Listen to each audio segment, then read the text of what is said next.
Hello friends, કેમ છો? તપસ્યા એકેડેમીના પ્લેટફોર્મ પર આપ સૌનું ફરીથી સ્વાગત છે. મિત્રો, આપણે સૌ જાણીએ જ છીએ કે સીસીઈની મુખ્ય પરીક્ષામાં ગૌણ સેવા આયોગ દ્વારા નવી પરીક્ષા પદ્ધતિ જાહેર કરવામાં આવી છે. તે પણ ખાસ કરીને ગ્રુપ એ ની મુખ્ય પરીક્ષાના પેપર 3 કે જે સામાન્ય અભ્યાસ વિષય છે તેમાં નવી પરીક્ષા પદ્ધતિ જાહેર કરવામાં આવી છે. અત્યાર સુધી આપણે કંઈક અલગ પ્રકારે પરીક્ષાની તૈયારી કરી રહ્યા હતા, કારણ કે આપણને એમ હતું કે આ મુખ્ય પરીક્ષા છે તે જીપીએસસી દ્વારા લેવાનાર ડીવાયએસઓ તેમજ એસટીઆઈ જેવી પરીક્ષાના પેપર પ્રમાણે હશે, એટલે આપણે તૈયારી પણ એવી કરતા હતા. પરંતુ હવે તો આપણે સૌ જાણીએ છીએ કે નવી પરીક્ષા પદ્ધતિ ડિક્લેર થઈ ચૂકી છે, તો આપણે આપણી તૈયારીને પણ તે પ્રકારે બદલવી પડશે મિત્રો, તો જ આપણને સક્સેસ મળશે. તો સૌથી પહેલા આપણે એ જાણીએ કે હમણાં સુધી આપણે આપણી પરીક્ષાની તૈયારીને લઈને અથવા તો પ્રશ્નપત્રની પેટર્નને લઈને માન્યતા શું હતી? આપણને એમ લાગતું હતું કે જીપીએસસી, એસટીઆઈ, ડીવાયએસઓ જેવી ક્વેશ્ચન સ્ટાઇલ હશે, તેમજ દરેક પ્રશ્ન 10 માર્કના હશે. પરંતુ હવે દરેક પ્રશ્ન 10 નહીં પરંતુ 3 માર્કના થઈ ગયા છે. એટલે કે લાંબા નહીં પરંતુ ટૂંકા અને ટૂંકનોંધ ટાઈપના પ્રશ્નો પૂછાશે. કેવા પ્રશ્નો પૂછાશે? ટૂંકનોંધ ટાઈપના પ્રશ્નો પૂછાશે. આપણને એમ લાગતું હતું કે લખવા માટે આપણને આગળ પાછળ બે પેજ મળશે, પરંતુ હવે એક પેજ પર 2 સવાલો આપવામાં આવશે. આપણું પ્રેડિક્શન છે કે જે પ્રકારે જીપીએસસીમાં અગાઉ એક્ઝામ લેવાતી અને 4 માર્કના સવાલ પૂછાતા, તે વખતે એક પેજ પર 2 સવાલ આપતા હતા. એટલે ગૌણ સેવા દ્વારા પણ એક પેજ પર 2 સવાલ આપવાની સંભાવના છે. ત્યારબાદ GPSC એક્ઝામાઇન critically analyse, explain, elaborate જેવા પાછળ શબ્દો લગાડી અને એનાલિટિકલ ટાઈપના લાંબા સવાલો પૂછતી, એટલે કે જેના જવાબ લાંબા લખવા પડે તેવા સવાલો પૂછતી. પરંતુ હવે ટૂંકા સવાલો પૂછાશે, એટલે આપણે આપણી વાંચવાની પદ્ધતિ બદલવી પડશે. એટલે ટૂંકમાં કહી શકાય તો ગૌણ સેવા દ્વારા और जमाना बदल दिया गया है. बराबर. तो હવે આપણે જોઈએ કે કયા પ્રકારે ગૌણ સેવા આયોગે પોતાની પરીક્ષા પદ્ધતિ એનાઉન્સ કરી છે. તો ગ્રુપ એ ની મુખ્ય પરીક્ષાના પેપર 3 માં હવેથી કુલ 150 માર્કનું જીએસ નું પેપર આવશે. કુલ 50 પ્રશ્નો પૂછાશે. અને ખૂબ સરસ વાત ગૌણ સેવા આયોગે એ કરી છે કે તેણે દરેક વિષયવાર કેટલા પ્રશ્નો, કેટલા ગુણના અને ટોટલ કેટલા માર્ક્સના પૂછાશે એ જાહેર કરી દીધું છે. અહીંયા સ્પષ્ટપણે જોઈ શકાય છે કે આ લાલ જે કેસરી કલરથી હાઇલાઇટ કર્યું છે તેવા પ્રાદેશિક, રાષ્ટ્રીય અને આંતરરાષ્ટ્રીય મહત્વની ઘટનાઓ, એટલે કે કરંટ અફેર્સ તેમજ ભારતીય રાજ્ય વ્યવસ્થા, એટલે કે ભારતનું બંધારણ, પોલિટી. આ બેમાંથી મેક્સિમમ 10 સવાલો પૂછવામાં આવશે. દરેકનું ભારણ 3 નું રહેશે, એટલે કે કુલ 30 માર્કના સવાલો એ કરંટ અફેર્સ અને પોલિટીમાંથી પૂછવામાં આવશે. મિત્રો, 60 માર્કના બે વિષયોનું વેટેજ થઈ ગયું. ત્યારબાદ સૌથી ઓછું વેટેજ છે પબ્લિક એડમિનિસ્ટ્રેશન, એટલે કે જાહેર વહીવટ અને શાસન, તેમજ જાહેર સેવામાં શિસ્ત, નીતિશાસ્ત્ર, એટલે કે એથિક્સ. આ બેમાંથી સૌથી ઓછા 3 માર્કના 3 સવાલો, એટલે કે કુલ 9 માર્કના અને કુલ 18 માર્કના સવાલો આ બે વિષયોમાંથી પૂછવામાં આવશે. ત્યારબાદ ભારતના ઇતિહાસ, સાંસ્કૃતિક વારસો, ભૂગોળ અને વિજ્ઞાન ટેકનોલોજી, આ 3 વિષયોમાંથી કુલ 5 સવાલો 3 માર્ક્સના, તેમજ વિજ્ઞાન અને ટેકનોલોજીમાંથી 4 સવાલો 3 માર્ક્સના, કુલ 12 માર્કના સવાલો પૂછવામાં આવશે. તેમજ ઇકોનોમીમાંથી કુલ 5 સવાલો 3 માર્કના, ટોટલ 15 માર્ક્સના સવાલો ઇકોનોમીમાંથી પૂછવામાં આવશે. તો આ થઈ ગયું ભારણની વાત કે કયા વિષયમાંથી કેટલા સવાલ છે, એટલે કયા વિષયનું કેટલું મહત્વ છે એ આપણે આ માર્ક્સ પરથી જજમેન્ટ લઈ શકીએ. કરેક્ટ. ખૂબ મહત્વની બાબત એ છે કે પ્રશ્નપત્રમાં તમામ પત્રો ફરજિયાત છે. આપણને 60 પ્રશ્નો આપ્યા હોય અને એમાંથી 50 લખવાના હોય એવું નથી મિત્રો. તમારે જેટલા પણ સવાલો તમને પ્રશ્નપત્રમાં જોવા મળે છે તે દરેક સવાલના જવાબ કમ્પલસરી લખવાના છે. ત્યારબાદ જવાબ વહીમાં પ્રશ્ન છાપેલ હશે તથા દરેક પ્રશ્નના જવાબ માટે પૂરતી જગ્યા આપવામાં આવશે. આપણે આગળ ડિસ્કસ કર્યું તે પ્રમાણે એવું પ્રેડિક્શન છે કે એક પેજ પર 2 સવાલો આપવામાં આવશે, જેના જવાબ તમારે તેમાં આપેલી જગ્યા છે એટલામાં જ લખવાના છે. તમારે બીજા સવાલમાં પહેલા સવાલનો જવાબ લખવાનો નથી. એટલે સ્પેસ મેનેજમેન્ટ ખૂબ અગત્યની બાબત બની જવાની છે. દરેક પ્રશ્ન 30 થી 40 શબ્દોમાં લખવાના છે. ઠૂસીને ખચોખચ ભરી નથી દેવાનું. તમારે 30 અને 40 શબ્દોમાં તમને આવડતી રજૂઆત કરતા શીખવું પડશે. એ પણ આપણે અહીંયા સમજવાની બાબત છે. તો આ તો મિત્રો થઈ કે ગૌણ સેવા આયોગે કયા પ્રકારે પોતાના પ્રશ્નપત્રની પેટર્ન ડિઝાઇન કરી છે. હવે આટલું સમજી લીધું તો આપણે આપણી પરીક્ષાની તૈયારી છે એને કઈ રીતે બદલવી એ હવે ડિસ્કસ કરીએ. તો સૌથી પહેલા આપણે જોઈ શકીએ છીએ કે હવે 3 ગુણના પ્રશ્નો પૂછાશે, એટલે કે 3 માર્ક્સના સવાલો પૂછાશે. અને આ સવાલો કેવા પ્રકારના હશે? ફેક્ચ્યુઅલ ટાઈપના સવાલો હશે, એનાલિટિકલ નહીં હોય. આને કારણે તમારે તમારી વાંચવાની શૈલી બદલવી પડશે. તો તમને સવાલ થશે કે ભાઈ વાંચવાની શૈલીમાં શું બદલાવ કરવો? તો અત્યાર સુધી આપણે એનાલિટિકલ પ્રકારનું વાંચતા હતા, એટલે કે એક ટોપિક વાંચી લીધો, એના ફાયદા, નુકસાન, વે ફોરવર્ડ, કન્ક્લુઝન, આ બધું લખવાનું મુખ્ય પરીક્ષામાં તમને દરેક ટેસ્ટ સિરીઝ વાળા દરેક મેન્ટર રેકમેન્ડ કરતા હતા. પરંતુ હવે એનાલિટિકલ નહીં, પરંતુ ગોખણ પટ્ટી પણ તમારે કરવી પડશે. કારણ કે આ ટૂંકા સવાલો એવા હશે કે જો તે તમને આવડતા હોય, એના વિશે તમને માહિતી હોય, તો જ તમે લખી શકશો. મિત્રો, અગાઉ આપણું પ્રેડિક્શન એવું હતું કે એનાલિટિકલ સવાલો પૂછાય છે, તો તમને ઘણીવાર સવાલનો જવાબ ન પણ આવડતો હોય ને, તો તમે એનું એનાલિસિસ કરી અને 2 પત્તા ભરી શકતા હતા. એમાં ફાયદો અને નુકસાન પૂછતા હતા. જ્યારે હવે એવું કંઈ પૂછશે નહીં, તમને સીધું સરળ અને સચોટ ભાષામાં સવાલ પૂછશે અને એ તમને આવડતો હોય તો જ તમે લખી શકશો. ત્યારબાદ બીજો પોઈન્ટ જોઈએ કે તમને લખવા માટે ઓછી જગ્યા આપવામાં આવશે, તેમજ સ્પષ્ટ ડિમાન્ડ હશે, કોઈ એનાલિટિકલ નહીં, અને 2 પેજ નહીં, પરંતુ અડધા જ પાનામાં તમારે સવાલનો જવાબ લખવાનો છે. એટલે જીએસમાં અત્યારે સુધી આપણે રાઇટિંગ પ્રેક્ટિસ પર વધારે ફોકસ કરતા હતા, એની જગ્યાએ હવે વાંચવા પર વધારે ફોકસ કરવો પડશે.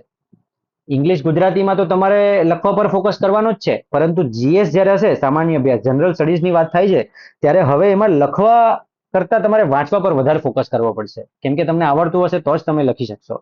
કરેક્ટ? ત્યારબાદ ત્રીજો પોઈન્ટ છે કે કુલ 50 અલગ અલગ સવાલો પૂછવામાં આવશે. અગાઉ આપણને એમ હતું કે ડીવાયએસઓમાં જે પ્રકારે પૂછે છે 10 માર્કનો એક, એમ ટોટલ 10 સવાલો પૂછે છે, પરંતુ હવે 50 સવાલો પૂછશે. એટલે કે અગાઉ જ્યારે આપણે એક પેપરમાં 10 વખત વિચારવું પડતું હતું, હવે 50 સવાલો પૂછાવાને લીધે 50 અલગ અલગ ટોપિક પર વિચારવું પડશે. આમ તમને લાગે છે, પરંતુ તમને વિચારવાની ઝડપ વધારવી પડશે, કારણ કે 3 કલાકની અંદર 50 અલગ અલગ ટોપિક પર વિચારવું, એને રિકોલ કરવા, એ એક ચેલેન્જ છે. એટલે હવે તમારે તમારી વિચારવાની તેમજ રિકોલ કરવાની ઝડપ વધારવી પડશે. એટલે કે તમારે યાદ રાખવાની પ્રેક્ટિસ, કરવાની પ્રેક્ટિસ વધારે કરવી પડશે. ત્યારબાદ ચોથો મુદ્દો છે કે ગુજરાતી અને ઇંગ્લિશનું મહત્વ વધી જશે. તમને થશે કે એ વળી કઈ રીતે? બદલાવ તો સામાન્ય અભ્યાસની પરીક્ષા પદ્ધતિમાં આવ્યો છે, તો ઇંગ્લિશ અને ગુજરાતીનું મહત્વ કેવી રીતે વધી જશે? મિત્રો, બહુ જ સ્પષ્ટપણે જોઈ શકાય છે કે તમને હવે કોઈ ફેક્ચ્યુઅલ સવાલ પૂછવાના નથી. ફેક્ચ્યુઅલ સવાલ પૂછવાના છે, એનાલિટિકલ સવાલ પૂછવાના નથી. એટલે આવા સવાલ તમે આવડે તો લખી શકો અને ન આવડે તો ન લખી શકો. હવે સામાન્ય અભ્યાસ માટે અભ્યાસક્રમની વાત હોય ત્યારે કહેવાય છે કે અભ્યાસક્રમ એ તો દરિયો છે. તમે કેટલું વાંચશો ને કેટલું છોડશો, એવા પૂરેપૂરા ચાન્સ બને છે, એટલીસ્ટ 20-30% કે તમે નહીં વાંચ્યું હોય ને એમાંથી પણ સવાલ પૂછાશે. અને જ્યારે સવાલ ફેક્ચ્યુઅલ પ્રકારનો હશે ને, ત્યારે તમને નહીં આવડતો હોય તો તમે નહીં લખી શકો, અને જો લખશો તો એને માર્ક્સ નહીં મળે. કરેક્ટ? એટલે હવે થશે શું કે ગુજરાતી અને ઇંગ્લિશમાં એવા સવાલો પૂછાશે કે જેના વિશે તમે લખી શકશો. બરાબર? જ્યારે ફેક્ચ્યુઅલ સવાલો જે છે જીએસમાં પૂછવાના, એના પર એ તમને આવડે તો આવડે, ન આવડે તો ના આવડે. એટલે કે ઇંગ્લિશ અને ગુજરાતીનો કોસ્ટ બેનિફિટ વધી જવાનો. એટલે કે એમાં તમે રાઇટિંગ પ્રેક્ટિસ એવી થોડીક મહેનત કરશો ને, તો એટલું તો શ્યોર શોર્ટ છે કે તમે પત્ર, સ્પીચ એ બધું પૂછાશે એ લખી જ શકવાના છો. જ્યારે જીએસમાં એવું નથી, તમને આવડશે ને તો જ લખી શકશો. આને કારણે તમારો ગુજરાતી અને ઇંગ્લિશનું મહત્વ વધી જવાનું, ગેમ ચેન્જર બની જવાના, એ ગેમ ચેન્જર બની જશે. એટલે હવે તમારે ભાષાની તૈયારી પર વધારે ધ્યાન આપવું પડશે. કારણ કે જો તમારે બીજા કરતા આગળ નીકળવું હશે, તો સામાન્ય અભ્યાસ કરતા તમને ભાષા વધારે સાથ આપવાની છે, કારણ કે એનો કોસ્ટ બેનિફિટ વધારે છે. સમજી ગયા? અને નંબર 5 છે કે કરંટ અને બંધારણનું સૌથી વધારે મહત્વ છે. એમાંથી 10-10 સવાલો, 10 સવાલ આમાંથી, 10 સવાલ આમાંથી, 1 ના 3, એટલે કે ટોટલ 60 માર્કનું ટોટલ, એ તો માત્ર ને માત્ર 2 વિષયમાંથી જ પૂછવાનું છે. આને કારણે તમારે કરંટ અફેર્સ અને બંધારણને તમારા ટાઈમ ટેબલમાં વધારે મહત્વ આપવું જોઈએ. અગાઉ તમે કરંટ અફેર્સ પર ફોકસ કરતા હતા, તો કોઈ એક મેગેઝિન વાંચતા હતા, માની લો વર્લ્ડ ઇનબોક્સ વાંચતા હોય, કે યુવા વાંચતા હોવ, કે બીજું કંઈ પ્રાજસ્વનું વાંચતા હોવ. પરંતુ હવે કરંટ અફેર્સનું વેટેજ વધારે છે, એટલે તમારો કરંટ અફેર્સનો કોઈ એક સવાલ સ્કીપ થઈ જાય, એટલે કે તમને ન આવડે, તો એ તમને પોસાશે નહીં. એટલે હવે તમારે એને વધારે મહત્વ આપવું પડશે. એકની જગ્યાએ 2 મેગેઝિન કરવા પડશે, પણ બધું કવર કરી દેવું પડશે. કરંટ અફેર્સ દરિયો છે, એ બધું કવર થવાનું નથી, પરંતુ જેટલું મહત્વનું છે એટલું તો આપણે કરી જઈએ. જેટલું બીજા બધા લોકો કરવાના છે એટલું તો આપણે કરી જઈએ. એટલા માટે આ 2 વિષયો પર ખાસ ફોકસ કરજો. અને જો તમારે વાંચવાનું ચાલુ કર્યું હોય, પરંતુ હજુ ટાઈમ ટેબલ ડિસાઇડ નથી કર્યું, તો બાકી બધા વિષયોને સાઈડમાં મૂકી અને જો તમારું બંધારણ તૈયાર નથી થયું, તો એને પ્લીઝ તૈયાર કરજો. કારણ કે બીજા બધા કરતા બંધારણનું વેટેજ ડબલ છે. બીજામાંથી 5 સવાલ પૂછાય છે, તો બંધારણમાંથી 10 સવાલ પૂછાય છે. એટલે ફર્સ્ટ પ્રાયોરિટી બંધારણને આપવાની છે. ત્યારબાદ નીતિશાસ્ત્ર અને પબ્લિક એડમિનિસ્ટ્રેશનનું સૌથી ઓછું મહત્વ છે. એમાંથી માત્ર 3 સવાલો પૂછાવાના છે. એટલે ઘણા વિદ્યાર્થીઓ ટેન્શનમાં હતા કે ભાઈ પબેડ અને એથિક્સ આ બે વિષયો નવા ઇન્ટ્રોડ્યુસ થયા છે મેન્સમાં, પ્રિલિમ્સમાં નથી હોતા. એટલે અને આ બે વિષયો અંગેની બહુ સરસ મજાની બુક્સ પણ અવેલેબલ નથી. તેમજ જીપીએસસીમાં એવું જોવામાં આવ્યું છે કે આમાં પૂછાતા સવાલો એ એકદમ અતરંગી પ્રકારના હોય કે તમે ક્યારેય નહીં સાંભળ્યા હોય ને એવા સવાલો હોય. તો હવે વિદ્યાર્થી મિત્રોએ જરાય ટેન્શન લેવાની જરૂર નથી, કેમ કે આમાંથી 3 સવાલો પૂછાવાના છે. અને 3 સવાલો કેવા હશે ખબર મિત્રો? તમારા સિલેબસમાંથી સીધા ડાયરેક્ટ સવાલ બનાવીને પૂછી શકાય ને એવા જ હશે. એવું હોય તો આપણે તપસ્યા એકેડેમીમાં એવું એક લિસ્ટ મૂકી દઈશું કે જેમાં તમને પૂછાઈ શકે તેવા મહત્વના સવાલો મળી રહેશે, ખાસ કરીને પબ્લિક એડમિનિસ્ટ્રેશન અને એથિક્સમાં. તો મિત્રો, નવી પરીક્ષા પદ્ધતિ પ્રમાણે તમારે આ 5 પ્રકારે તમારી તૈયારીને બદલવાની છે. હું આશા રાખું છું કે તમે આ તૈયારીને બદલશો અને ઝડપથી તમારા ગિયર શિફ્ટ કરી દેશો નવી પરીક્ષા પદ્ધતિ પ્રમાણે. ઘણા મિત્રોને ડાઉટ છે કે ભાઈ ફેક્ચ્યુઅલ વાત કરો છો કે ફેક્ચ્યુઅલ સવાલો પૂછાશે, તો કેવા પ્રકારના સવાલો પૂછાશે? તો આના માટે મેં અહીંયા તમારા માટે કેટલાક એક્ઝામ્પલ પ્રશ્નો ક્રિએટ કર્યા છે, જે આપણે ચર્ચા કરીએ. અગાઉ પૂછાતું હતું કે જૈન ધર્મ અને બૌદ્ધ ધર્મની સમાજ પર શું અસર પડી. એમાં તમારે સકારાત્મક અને નકારાત્મક અસરો લખવાની. આજના સમયમાં સમાજમાં જૈન અને બુદ્ધ ધર્મમાંથી કઈ કઈ વસ્તુઓ રિલેવન્ટ છે એ વિશે લખવાનું. એટલે આવા એનાલિટિકલ પ્રશ્ન પૂછાતા. જ્યારે હવે તમને કેવા પ્રશ્ન પૂછાશે કે ભાઈ જૈન અને બુદ્ધ ધર્મના દર્શનમાં રહેલો તફાવત વર્ણવો. આમાં તમારે એકદમ સરળતાથી વચ્ચે લાઈન ખેંચી દેવાની.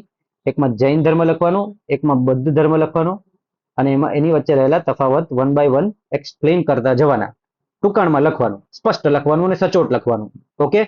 ત્યારબાદ આવે છે કે ગુજરાતમાં મળી આવેલી કોઈ પણ એક હડપ્પીય સંસ્કૃતિની વસાહતોની ટૂંકમાં સમીક્ષા કરો. હવે એક જ લાઈનમાં લખી દેવાનું કે ગુજરાતમાં હડપ્પા, લોથલ, રાપર આ બધી સાઇટો આવેલી છે, રંગપુર એવી સાઇટો આવેલી છે. અને પછી તરત જ કે ભાઈ ટાઇટલ મારી દેવાનું કે લોથલ અથવા તો ધોળાવીરા, અને પછી એના વિશે 1 2 3 4 5 જેટલા પોઈન્ટ તમે ટૂંકમાં લખી શકો એ લખવાનું. મિત્રો, જ્યારે તમારી પાસે ઓછી સ્પેસ હશે ત્યારે તમારે એકદમ ટૂંકમાં પોઈન્ટ લખવા પડશે. જો તમે ટૂંકમાં લખશો તો જ તમે વધારે પોઈન્ટ લખી શકશો, વધારે ડાયમેન્શન કવર કરી શકશો. ઓકે. એટલે અક્ષરો થોડા ઝીણા રાખજો અને વધારે પોઈન્ટ લખવાનો પ્રયત્ન કરજો. ત્યારબાદ આવે છે કે મંદિરોની નાગર શૈલી તેમજ દ્રવિડ શૈલી વચ્ચેના તફાવતની ચર્ચા કરો. તો તમારે આમાં પણ અગાઉ કર્યું એ પ્રમાણે વચ્ચે એક લાઈન ખેંચવાની, એક સાઈડ નાગર સ્ટાઇલ, એક સાઈડ દ્રવિડ સ્ટાઇલ અને 1 2 3 4 5 5 પોઈન્ટ તો તમારે મિનિમમ બંનેમાં તફાવત સ્વરૂપે લખી જ નાખવાના. ઓકે. ત્યારબાદ આવે છે પૂર્વ ઘાટ અને પશ્ચિમ ઘાટની લાક્ષણિકતાઓમાં પ્રવર્તમાન તફાવત શું છે? સિમિલર લાઈન ખેંચો, બંને બાજુ પૂર્વ ઘાટ, પશ્ચિમ ઘાટ અને એના તફાવતને મેન્શન કરો. ઇન શોર્ટ, તમારે એકદમ ટૂંકમાં અને જે માંગ્યું છે એ સીધું લખવાનું. નો ઇન્ટ્રોડક્શન, નો કન્ક્લુઝન, નથિંગ એલ્સ. સ્પ્રાઇટ પીવાની, સીધી બાત, નો બકવાસ કરવાની. ઓકે, ક્લિયર હે? ત્યાર પછી આવે છે બેલેસ્ટિક મિસાઇલ્સ અને ક્રૂઝ મિસાઇલ વચ્ચેનો તફાવત શું છે? આમાં પણ સેમ તફાવતના ફોર્મેટમાં.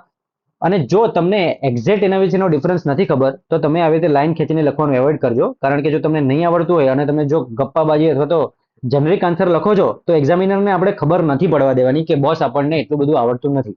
એટલે જ્યારે તમને ના આવડતું હોય ત્યારે તફાવતને પણ તમે પોઈન્ટ ફોર્મેટમાં લખી શકો છો. એટલે 1 2 3 4 અથવા તો આવી રીતે એરા મારીને પોઈન્ટ લખી શકો છો. ત્યારબાદ છે છઠ્ઠો સવાલ છે કે G20 સમિટમાં ભારત દ્વારા આપવામાં આવેલી નવી પહેલની સંદર્ભમાં સુઝાવો ટૂંકમાં લખો. એટલે G20 ની જે હમણાં સમિટ થઈ તેમાં ભારતની ભાગીદારી મહત્વની હતી અને એણે કેટલાક સજેશન આપ્યા છે કે વૈશ્વિક સ્તરે આપણે કયા કયા પ્રકારના નવી પહેલો શરૂ કરી શકીએ. તો ભારત દ્વારા સુઝાવવામાં આવેલી પહેલો, આવું એક ટાઇટલ કરી, 2 ટપકા કરી, 1 2 3 4. જો તમે આવું સીધું ના લખવું હોય અને તમારી પાસે કન્ટેન્ટ વધારે છે પણ જગ્યા ઓછી હોય તો તમે આવી રીતે પણ લખી શકો છો. 1 2 પછી આટલું લખ્યું, 3 આટલું લખ્યું, 4 આટલું લખ્યું. ઓકે. એટલે આ સ્ટાઇલ પણ ફોલો કરી શકો છો. આમાં તમે ઓછી જગ્યામાં વધુ વસ્તુઓ કવર કરી શકશો. ત્યારબાદ આવે છે રાષ્ટ્રપતિ તેમજ રાજ્યપાલના માફી આપવા અંગેના સત્તા વચ્ચે પ્રવર્તમાન ભેદો સ્પષ્ટ કરો. જો આવડતું હોય તો આ રીતે લાઈન કરી અને લખવાનું, અને ન આવડતું હોય તો મુદ્દા પાડીને લખવાનું. ત્યારબાદ છે પ્રશ્ન ઈ ગવર્નન્સ એટલે શું? ગુજરાત સરકાર દ્વારા ઈ ગવર્નન્સ માટે શરૂ કરવામાં આવેલી પહેલોના ઉદાહરણ આપો. 2 ડિમાન્ડ સ્પષ્ટપણે પૂછી છે, 1 અને 2. તો તમારે સ્પષ્ટપણે લખવાનું ઈ ગવર્નન્સ એની વ્યાખ્યા લખી દીધી. ત્યારબાદ ગુજરાત સરકારના ની પહેલો અને ટાંકી અને 1 2 3 4 5 6 જેટલી આવડે એટલી નંબર મારીને લખી દેવાનું. ત્યારબાદ આવે છે ભાવનાત્મક બુદ્ધિમત્તાની વ્યાખ્યા આપો તેમજ તેના વિવિધ ઘટકો જણાવો. અહીંયા પણ 2 ડિમાન્ડ છે. 2 શોર્ટ ટાઇટલ આપવાના. આ રીતે વ્યાખ્યા ડબલ ડોટ અહીંયાથી વ્યાખ્યા લખવાની શરૂ કરી દેવાની. અહીંયા સુધી વ્યાખ્યા પતી ગઈ. ત્યારબાદ અહીંયા ઘટકો લખી દેવાના. ઘટકોમાં 1 2 3 4 5 અહીં લખવાનું અને જો એક્સપ્લેન આવડતું હોય તો અહીં એક્સપ્લેનેશન કરી દેવાનું. ઓકે, હું તમને કયા પ્રકારે આટલી ઓછી જગ્યામાં પણ ડાયાગ્રામ ડ્રો કરી શકાય ને બતાવું છું. કારણ કે તમારે તમારા જવાબમાં કંઈક એવું કરવું પડશે કે જે બીજા નથી કરી રહ્યા, તો જ તમને અન્ય કરતા 0.25 કે 0.5 માર્ક્સ વધારે મળશે. અને મિત્રો, કોમ્પિટિટિવ એક્ઝામની બ્યુટી એ છે કે તમારે મેક્સિમમ અથવા તો હાઈએસ્ટ માર્ક નથી લાવવાના, પરંતુ તમારે તમારા બીજા કોમ્પિટિટર કરતા, તમારા બીજા સાથી મિત્રો કરતા અડધો 0.25 માર્ક્સ દરેક સવાલમાં વધારે લાવવાના છે. ઓકે, ત્યારબાદ છેલ્લું છે વિવિધ ખાદ્યના ડેફિસિટના પ્રકારો લખી અને કોઈ પણ 2 વિશે સમજાવો. તો આમાં પણ સ્પષ્ટ રીતે ખાદ્યના પ્રકારો, ખાલી પ્રકારો એવું ટાઇટલ આપવાનું. 1 fiscal deficit, budgetary deficit, effective deficit, budgetary deficit, 4 5 જેટલા આવડતા હોય એટલે લખી દેવાના.